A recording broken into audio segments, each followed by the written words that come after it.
Bonjour à tous et bienvenue dans cette partie de la formation. Nous avons commencé par parler des routes dans Laravel. Et je vous ai expliqué que les routes, c'est les chemins et ces chemins nous aident à accéder à des parties spécifiques de notre application. Et je vous ai montré également un exemple typique de routes qui nous permet d'afficher ce contenu qu'on a ici. Ce que je vais faire CTRL Z et revenir en arrière tout simplement. Alors, étant donné qu'on n'a pas encore vu la vue, je ne vais pas parler de ceci, ce qui est fait là, hein. Bien sûr, je vais revenir sur cela lorsque je serai sur le chapitre concernant la vue dans Laravel. Maintenant, supposez que nous voulons afficher Hello sur la sortie standard. Donc, nous allons peut-être ici préciser, par exemple, que lorsque on va tenter d'accéder à la vue, à notre URI Hello, en ce moment-là, nous voulons afficher tout simplement Hello World. Donc, je peux mettre ici Hello World, tout simplement. En faisant cela, je peux aller au niveau de mon affichage ici, j'actualise, et là, je ne vois pas Hello World, tout simplement parce que Hello World est affiché sur la route slash hello. Alors que ici, je suis sur la racine. OK? Bon, quand je n'ai rien, je considère simplement que c'est la racine. Maintenant, pour accéder à hello, je dois mettre slash et je dois mettre ici hello. En faisant cela, lorsque je fais entrer, ce qui va se passer, c'est que mon routeur ici, ce fichier web.php, qui est notre routeur, il va regarder est-ce que cette route-là correspond à slash hello. Il va constater que non, ce n'est pas slash hello qu'on a ici. Donc, il va continuer, il va regarder, est-ce que cette route-là correspond à slash hello? La réponse est oui. Donc, dans ce cas-là, il ira simplement exécuter cette fonction-là.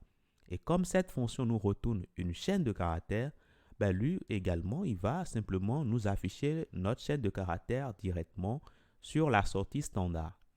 On peut faire F12 déjà pour voir ce qui est affiché. Donc, je vais sur éléments ici. Et qu'est-ce que vous constatez avec moi? Vous constatez qu'il y a une page HTML qui est générée. Alors que nous, on n'a pas envoyé de page HTML. On a juste envoyé Hello World. Mais comme lui, il sait d'office qu'on est en train de travailler au niveau de web.php, donc ce qui veut dire que c'est une route du web. Donc, lui, il va générer automatiquement un fichier, une structure HTML pour pouvoir nous afficher notre contenu. C'est bien ce qui est fait là. OK? Et on voit bien que Hello World se trouve dans la balise test, tout ça, tout ça. Donc, ça, c'est bon. On peut aller au niveau de Network ici. Je vais venir au niveau de Doc ici pour inspecter les documents qui seront affichés. J'actualise ma page et je vois qu'il y a un document Hello. Alors, je vais agrandir un tout petit peu ici. Le statut, c'est 200. Ça veut dire que tout s'est passé correctement. Et puis, le type, ici, je vois que c'est un type document. Je clique là-dessus. Je viens au niveau de header. Et là, qu'est-ce que vous constatez avec moi? Vous constatez que le chemin pour accéder à la ressource, c'est bien ceci, ce qui est correct. Et après ça, vous allez constater que la méthode d'envoi, c'est la méthode get. Et c'est bien ce que nous avons précisé ici. C'est bien la méthode get. Parfait. Et puis, code statut 200 pour dire que tout s'est passé correctement. L'adresse de l'adresse qui pointe vers notre site, c'est bien 127.0.0.1.2.8000. C'est parce qu'on est en local que nous avons cela. Parfait. OK? Maintenant, ce qui m'intéresse également, c'est le type du document qui nous a été retourné. Donc, si nous regardons bien, allez, je content type ici au niveau de réponse. La réponse, c'est ce qui est affiché ici. La réponse, c'est ça. La requête, c'est ce que nous avons mis ici pour lancer. Ça, c'est la requête. La réponse, c'est ce qui est affiché là. Donc, si nous regardons au niveau de réponse header ici, on voit que le type de données qui nous a été retourné, c'est bien de type HTML. Donc, c'est Laravel qui est assez intelligent pour comprendre que le fait qu'on veut retourner une chaîne de caractères, eh bien, il faut penser simplement à retourner du HTML. Ce n'est pas nous qui l'avions dit explicitement, mais c'est grâce à l'intelligence de Laravel que cela est fait de manière automatique.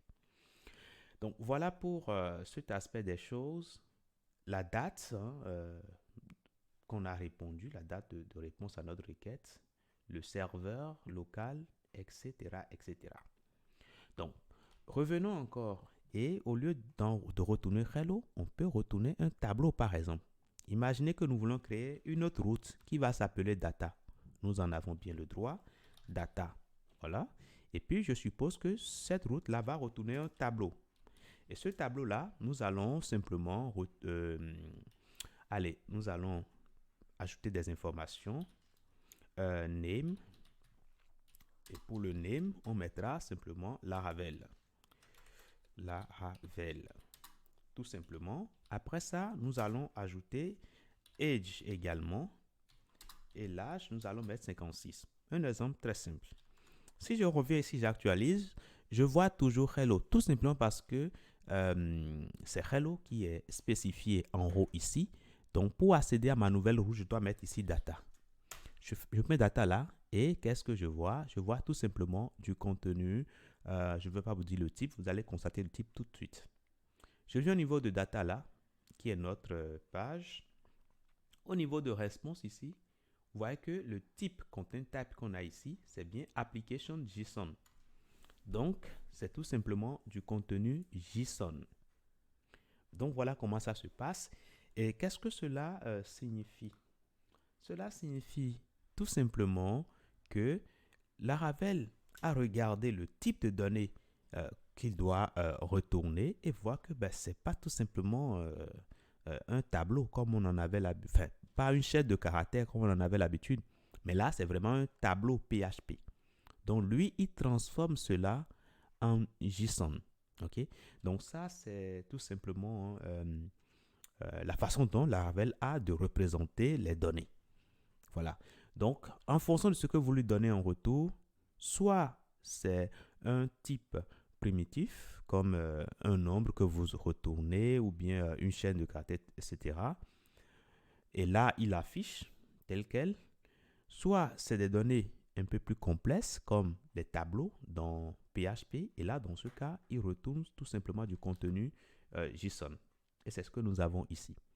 Donc, selon ce que vous retournez, selon ce que votre fonction va retourner, votre fonction de gestion de la route, selon ce que cette fonction va retourner, eh bien, Laravel pourra lui associer un type. Donc, voilà comment réagissent les routes. Maintenant, on peut également ajouter des paramètres dans la route. Donc, vous voyez cette route que nous avons ici, Hello, qui affiche Hello World. Imaginez peut-être que nous voulons indiquer au niveau de la route des paramètres, par exemple. Je suppose qu'on veut indiquer, par exemple, la personne que nous souhaitons saluer. Donc, je duplique ceci. Donc, je peux ajouter dans ma route ici des paramètres. Je suppose que là, on veut permettre à ce qu'on nous donne le nom de la personne qu'on veut saluer. Donc là, je peux mettre name. Si je mets name ici, ça veut dire que chaque fois que je vais appeler cette route, je dois mettre name comme ceci, en toutes lettres. Sinon, ça ne va pas fonctionner. Donc ici, je mets hello. Je mets name comme ça. Donc si je reviens ici, je mets ici hello. Hello. Je mets name ici. Ce qui va se passer, vous voyez que ça nous affiche hello name. Par contre, si je mets quelque chose d'autre, je mets Espero, qu'est-ce qui va se passer? Ça me dit que ça ne retrouve pas cette page. Tout simplement parce que lui s'attend à ce qu'on nous mette toujours name ici.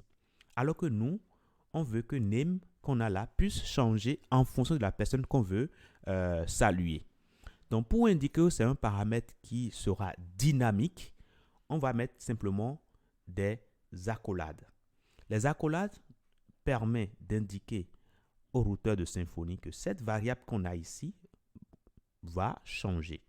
C'est pas comme hello qui sera toujours hello, Mais ici, on pourra mettre tout ce que nous voulons. Et si nous mettons cela, ça veut dire qu'au niveau de notre fonction ici, on pourra mettre tout simplement $name. Ce $name là nous permet de récupérer tout simplement la valeur qui est entrée là. On peut typer si nous voulons. On sait que c'est un string qu'on veut récupérer, donc on peut mettre string là, tout simplement. Cela étant fait, ça dit que ici, on pourra mettre hello et indiquer par exemple le nom de la personne que nous voulons saluer. Donc si je mets cela, et puis je mets hello Espero ici, ce qui va se passer, c'est que on va voir hello Espero. Parce que derrière, la fonction a pu récupérer directement le name. Et dans notre cas ici, c'est bien Espero qu'on a indiqué là. Et il a pu faire la concaténation. C'est-à-dire rassembler cette chaîne-là avec la chaîne qu'on a ici. Donc demain, lorsque je vais changer le prénom et je mets ici Jeanne, puisque j'en ai le droit, je peux mettre tout ce que je veux pour le name. Systématiquement, le Jeanne est bien récupéré. On a bien Hello Jeanne. Si je change, je mets Gilles, Gilles sera également pris en compte, tout simplement, sans réfléchir. Donc voilà comment ça se passe au niveau des routes. Soit on a un route qui est statique, qui ne changera presque jamais, soit on peut avoir une route qui sera dynamique, c'est-à-dire qui va recevoir des paramètres qui peuvent varier en fonction de l'usage qu'on veut faire. Donc voilà déjà la façon dont on peut créer ces routes. On n'est pas du tout limité. On peut créer autant de routes pour satisfaire nos besoins. Et voilà. Donc, dans la prochaine partie, nous allons encore aller encore plus en profondeur sur les routes. Je vous dis merci et à tout de suite.